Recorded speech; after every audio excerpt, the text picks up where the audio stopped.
Nascido sob o nome de Temujin nas proximidades do rio Onon, próximo ao lago Baikal, enfrentou inicialmente a rejeição de sua família em seu próprio clã.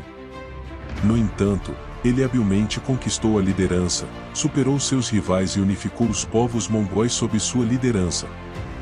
Reconhecido por sua estratégia brilhante, contando com arqueiros montados habilidosos, Gengis Khan triunfou sobre a muralha da China, conquistou o Império Tangut, e lançou as bases para a posterior conquista da China.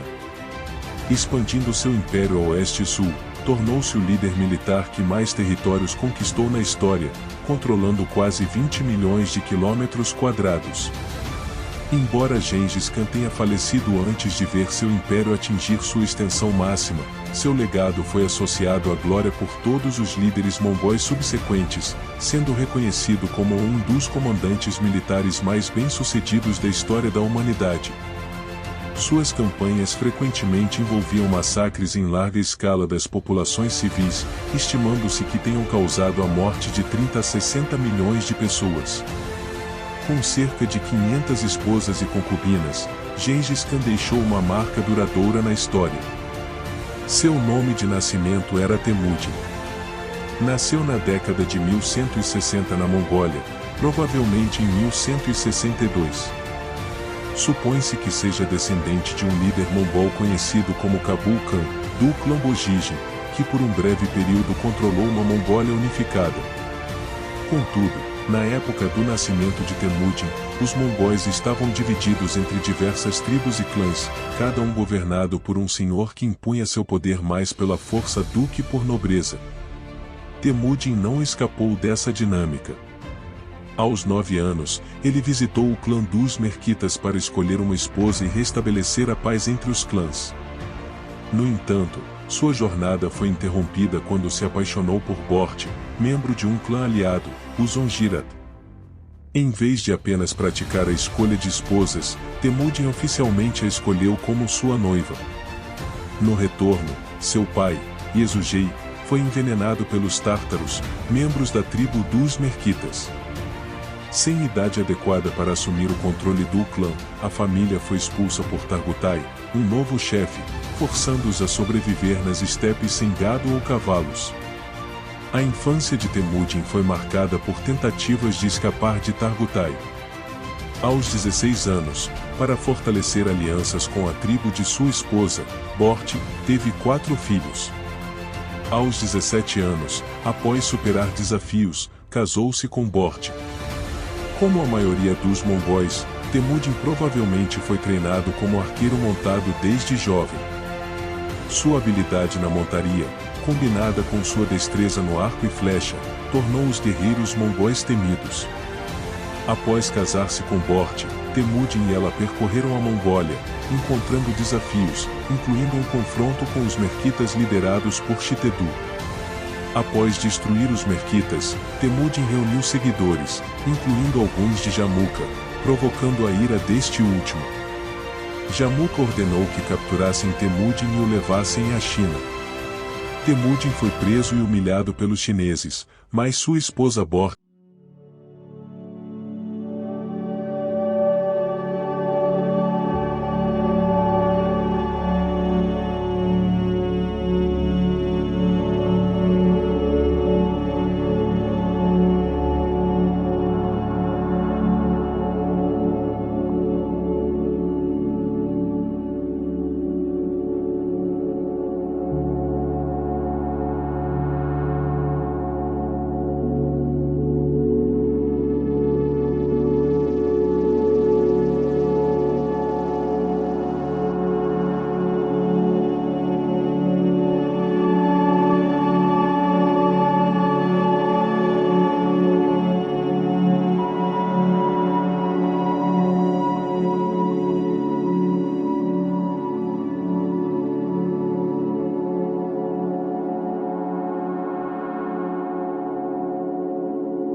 confrontou o desafio das muralhas de 12 metros de altura, compreendendo que suas táticas de guerra nas estepes não seriam eficazes. Em vez de agir precipitadamente, ele cercou a cidade, impedindo que os suprimentos entrassem e, estrategicamente, utilizando esses recursos para sustentar seu próprio exército. Empregando engenheiros chineses dissidentes, construiu catapultas e outros artefatos bélicos, resultando na bem-sucedida invasão e domínio de Pequim. Após o ataque inicial aos Jin, Gengis Khan retirou-se para a Mongólia, enquanto seus generais consolidavam o domínio na China. Em 1218, um incidente diplomático provocou a ira de Gengis Khan em relação ao Império Khorásmio, ao norte da Pérsia. Diante disso, liderou um exército de mais de 200.000 homens e cerca de 10.000 máquinas de guerra. As batalhas foram escassas, com os mongóis empregando táticas de cerco nas cidades fortificadas da Pérsia, capturando-as uma a uma. Algumas cidades, como Bukhara e Samarcanda, tornaram testemunhas remotas da presença mongol no sudoeste da Ásia.